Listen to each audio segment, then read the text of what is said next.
wabarakatuh.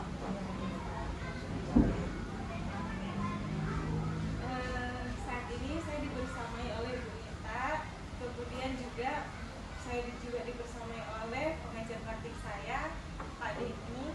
Terima kasih atas kehadirannya Pak, Bu Nita.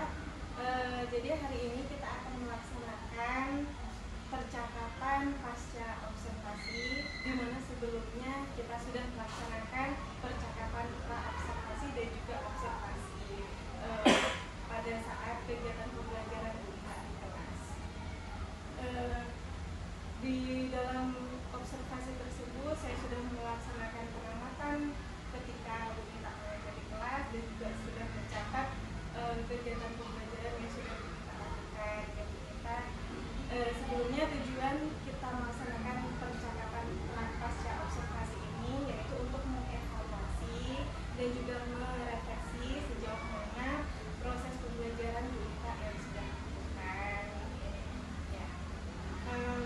Sebelumnya Bu Nita, saya ingin bertanya, bagaimana perasaan Bu Nita dengan proses pembelajaran yang telah Bu Nita laksanakan pada saat kegiatan observasi sebelumnya? Perasaan saya pada saat proses observasi kemarin ya ada deg-degan juga ya, karena itu merupakan hal baru untuk saya praktek observasi di situ dan juga observasi oleh lingkungan. Tapi saya juga merasa pembelajaran kemarin merupakan sebuah tantangan yang menarik juga sih sebenarnya menilai ya, tentang pembelajaran berdigitalisasi dan KSP kalau nggak salah kemarin. Jadi pasti diberikan ya juga sama. Bu Nita juga merasa tertantang dengan melaksanakan pembelajaran observasi kemarin. Bu Nita, bisa tidak Bu Nita menceritakan kembali tujuan pembelajaran yang sudah Ibu laksanakan pada proses pembelajaran kemarin?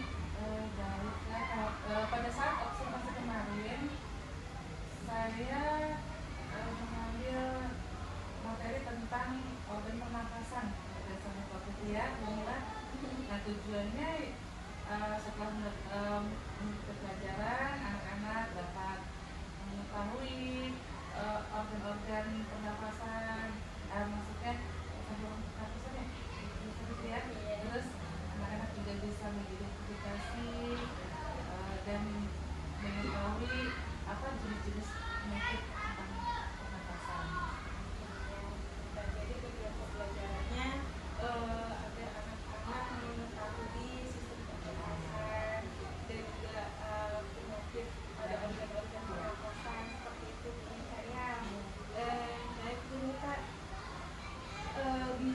apakah Ibu bisa menceritakan kembali langkah-langkah apa yang sudah Bu Nita laksanakan pada saat pembelajaran pada observasi? Langkah-langkahnya dari karena kemarin tentang pembelajaran berdiferensiasi, awalnya saya memetakan kita belajar siswa, dilihat dari minatnya, dari belajarnya, terus hasilnya belajarnya ya bernilai ya. Selanjutnya saya juga ada kegiatan pembuka, jadi diawali dengan salam, menyapa murid, karena masuk ke dalam PSE yang bernilai ya. Menyapa murid,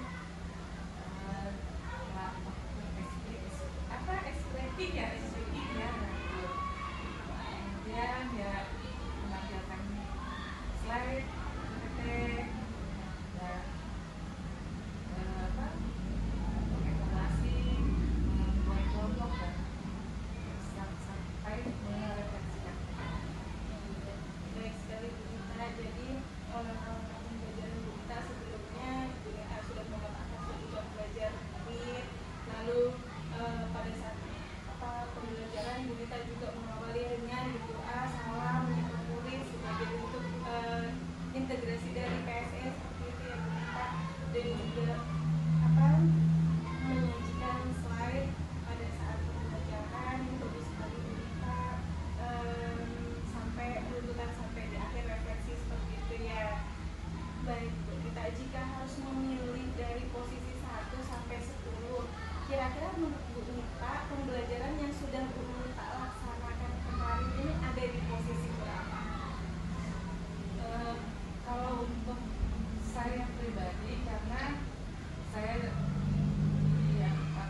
juga merupakan calon CDP dari angkatan 11.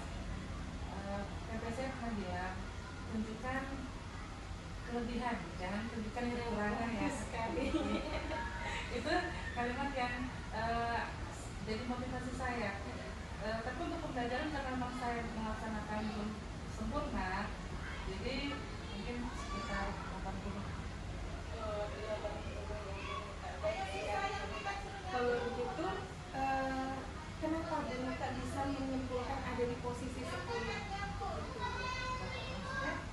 Bu Nita itu tadi kan menyimpulkan ada di posisi yang pembelajaran yang sudah Ibu lakukan itu ada di posisi 8, maksud saya ya, maksudnya 8. Kira-kira kenapa Bu Nita bisa menyimpulkan posisi ada di posisi 10 kegiatan pembelajaran Bu Nita tersebut? Karena itu bilang, karena pada saat melakukan observasi kebetulan mungkin saya belum terlalu siap, belum terlalu juga baru mempelajari pembelajaran berdiferensiasi dan belum mempelajari pembelajaran sosial emosional.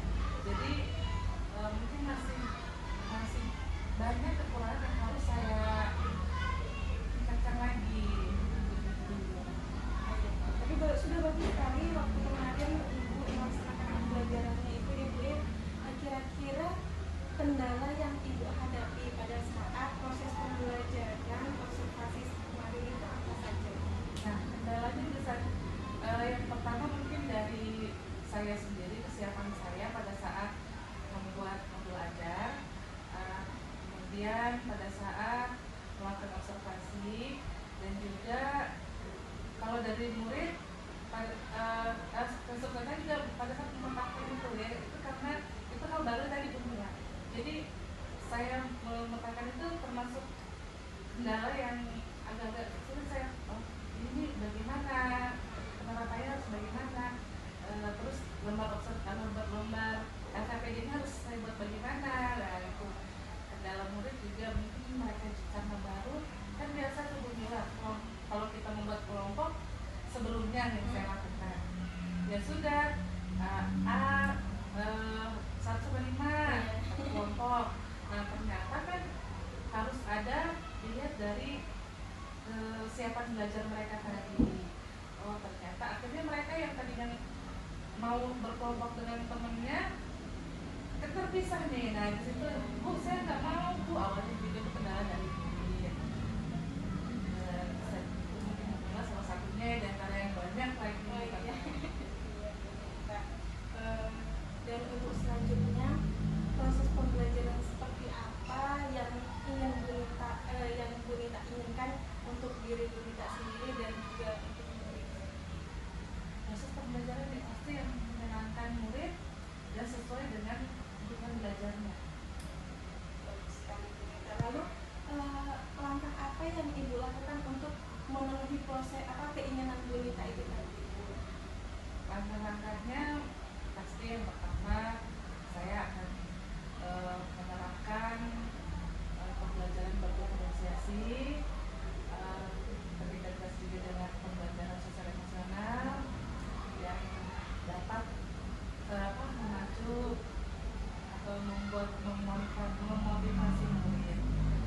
Kemudian ya saya juga akan lebih memperbaiki pembelajaran saya yang sebelumnya agar dapat berubah ke pembelajaran berdiferensiasi. Jadi Ibu sudah mengetahui apa yang akan Ibu laksanakan di kemudian harinya. Jadi mungkin berkolaborasi mungkin ya, karena kita tuh membuat semua kegiatan kalau tanpa kolaborasi itu sepertinya sulit ya. Kalau kolaborasi dengan rekan atau orang tua gitu, dengan stakeholder yang ada di sekolah.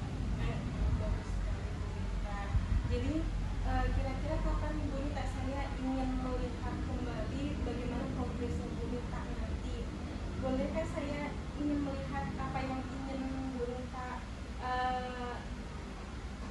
rencana Nanti saya tunggu kabarnya lagi Bu Rita ya. Ya, kalau begitu cukup itu saja dari saya.